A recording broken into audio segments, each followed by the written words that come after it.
Hello everyone, welcome to my YouTube channel Study Care BD graphic design. অনেকের কাছে একটা প্রশ্ন থাকতে পারে, গ্রাফিক ডিজাইনটা কি? আজকে আমরা একদম বিগিনার যারা তাদের জন্য গ্রাফিক ডিজাইন নিয়ে একটু আলোচনা করতে যাব।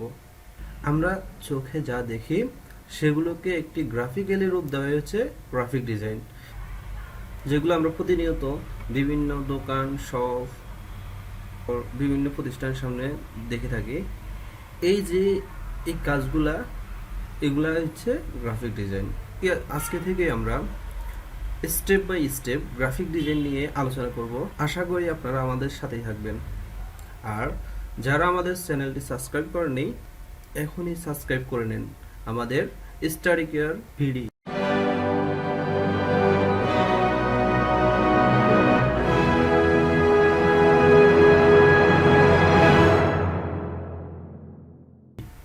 আমরা কিভাবে গ্রাফিক ডিজাইন শিখতে পারি?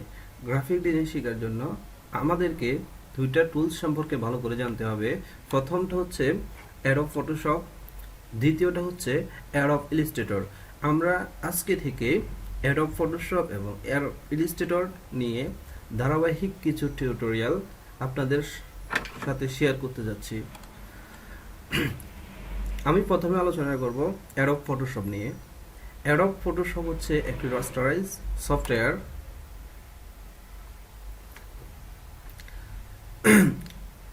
আমরা অ্যাডোব ফটোশপ থেকে কি কি শিখতে পারবো? আমি প্রথমে অ্যাডোব ফটোশপের বেসিক আলোচনা করার চেষ্টা করব।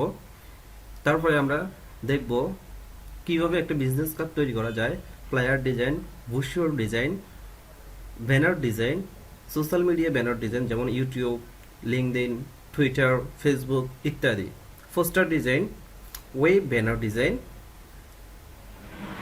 Social media design, book cover design, postcard cover design, landing page, T shirt design, infography design, background removing. Adobe ফটোশপটা ওপেন করব।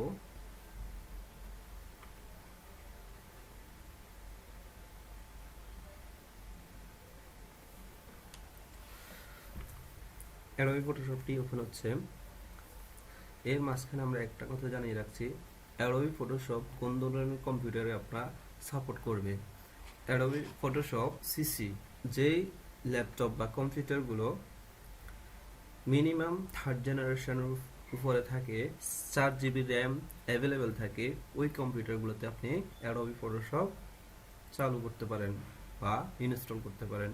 এটি হচ্ছে অ্যাডোবি ফটোশপের একটা টেমপ্লেট। আমরা এই অ্যাডোবি ফটোশপ কিভাবে কাজ করব বিস্তারিত জানবো। আমরা যখন অ্যাডোবি ফটোশপ ওপেন করব, এখানে দেখবেন অনেকগুলা মেনু আছে। যে অপশনগুলো প্রথম হচ্ছে ফাইল, তারপর এডিট, তারপর ইমেজ, তারপর লেয়ার, তারপর type, select, filter, 3D, view, window, house.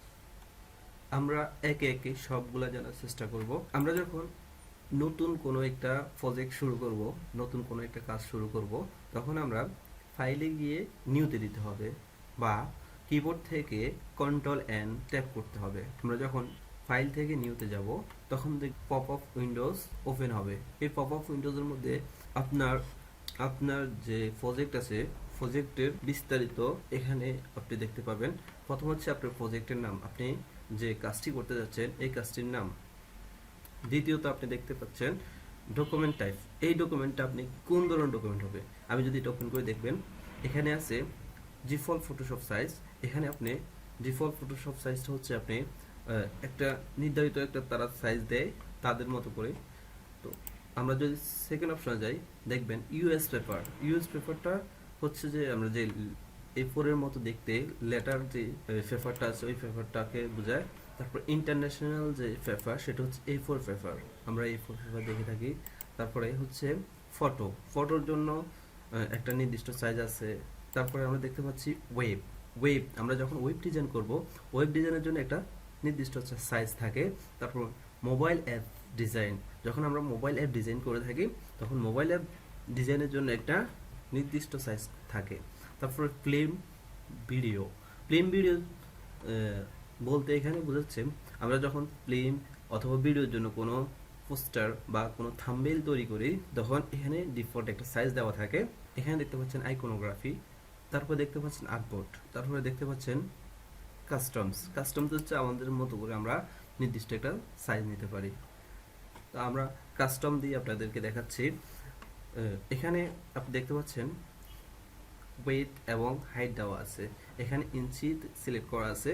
এটা হচ্ছে আমি যখন ওকে ক্লিক করব তখন এই যে 3 ইঞ্চি বাই 2 ইঞ্চি একটা টেমপ্লেট এখানে ক্রিয়েট হয়ে যাবে। আবার এখান থেকে আপনি ইঞ্চিতে দিতে পারেন, পিক্সেলে দিতে পারেন, চাইলে আপনি সেন্টিমিটারে দিতে পারেন, তারপরে মিলিমিটারে দিতে পারেন, পয়েন্টে দিতে পারেন, ফিচার্স দিতে পারেন, কলাম দিতে পারেন। তারপরে আমরা এখানে হচ্ছে তারপরে আপনারা দেখতে পাচ্ছেন রেজুলেশনটা কি এটা আপনাদেরকে একটু বোঝাবো। আমরা যখন কোনো কিছু ফিন্ডের জন্য ব্যবহার করি, মনে করুন আমরা একটা ব্যানার তৈরি করলাম, ব্যানারটা আমার ফিন্ড হবে, তখন আমরা বেসিক্যালি এখানে রেজুলেশনটা সিলেক্ট করি। রেজুলেশনটা কি, এখানে পিক্সেল, ইঞ্চি, এখানে হচ্ছে ইঞ্চি মাফিক আপনার প্রত্যেকটা ইঞ্চিতে কয়টা পিক্সেল থাকবে। আমি আরো ক্লিয়ার করে বোঝাবো আপনাদেরকে। সাপোজ আমি রেজুলেশন 72 নিয়ে একটি আর্টবোর্ড তৈরি করলাম, আমাদের একটা আর্টবোর্ড বা একটা টেমপ্লেট তৈরি হয়ে গেছে। আমি এখন এখানে আমরা টাইপ টুলে গিয়ে কিছু একটা লিখবো বা কিছু একটা লিখলাম। আমরা লেখার পরে আমরা এটাকে যখন জুম ইন করব তখন দেখতে পাবেন একটা গ্রাফ পেপারের মতো কিছু গড় তৈরি হয়ে গেছে আমাদের লেখার মধ্যে। দেখতে পাবেন একটু জুম করলে আমাদের লেখাটা ফেটে ফেটে যাচ্ছে, আমাদের 72 রেজুলেশনের লেখাটা কিছুটা ফেটে যাচ্ছে। আমি এই ডিফারেন্সটা বোঝানোর জন্য নতুন একটা টেমপ্লেট নিচ্ছি। নিউ থেকে আমি এখানে 72 জায়গায় করে 300 করে দিলাম। 300 করার পরে আমি একটা টেমপ্লেট নিলাম, আমি এখানে টাইপ টুল দিয়ে আবার কিছু একটা লিখলাম। লেখার পরে আমি যখন এটা জুম ইন দেবো, দেখেন এখানে পার ইঞ্চিতে দেখেন গড়গুলা বেড়ে গেছে, অনেকগুলা গড় বেড়ে, তার মানে প্রত্যেকটা ইঞ্চিতে আমাদের পিক্সেলগুলা বেড়ে গেছে। যার ফলে কি হয়, আমাদের আগের তুলনায় এখন লেখাটা কম ফেটেছে। যেহেতু এটা একটা রাস্টারাইজ সফটওয়্যার, আপনার ভেক্টরের মতো আপনি এখানে স্মুথ পাবেন না, এখানে লেখা হলে এরকমই হবে। তবে আপনি যখন এই লেখাটা প্রিন্ট করবেন আপনার লেখাতে কোনো সমস্যা হবে না।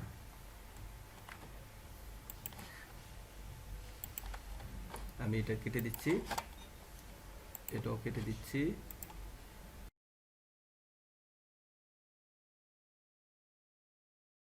আমরা আবার আগের জায়গায় আসলাম। তারপরে দেখতে পাচ্ছেন এখানে একটা অপশন আছে কালার মোড। আমরা কখন কোন মোডটা ইউজ করব একটু দেখেন। আমরা যখন কোনো একটা ডিজাইন শুধুমাত্র ফেসবুক বা সোশ্যাল মিডিয়াতে পোস্ট করার জন্য করব, তখন আমরা RGB কালারটা সিলেক্ট করে দেব। আর আমরা যখন এই পোস্টারটা প্রিন্ট করতে যাব তখন CMYK কালারটা আমাদেরকে সিলেক্ট করে নিতে হবে। এটি হচ্ছে যখন আমরা কোনো কিছু প্রিন্ট করতে যাব। তারপরে দেখতে পাচ্ছেন ব্যাকগ্রাউন্ড কন্টেন্ট কালারটা কি থাকবে। ব্যাকগ্রাউন্ড কন্টেন্ট আপনি চাইলে হোয়াইট দিতে পারেন, চাইলে ব্যাকগ্রাউন্ড কালারটা আপনি নিজে তৈরি করে নিতে পারেন, এখান থেকে যে কোনো একটা কালার নিতে পারেন। আশা করি এতটুকু সবাই বুঝতে পারছেন।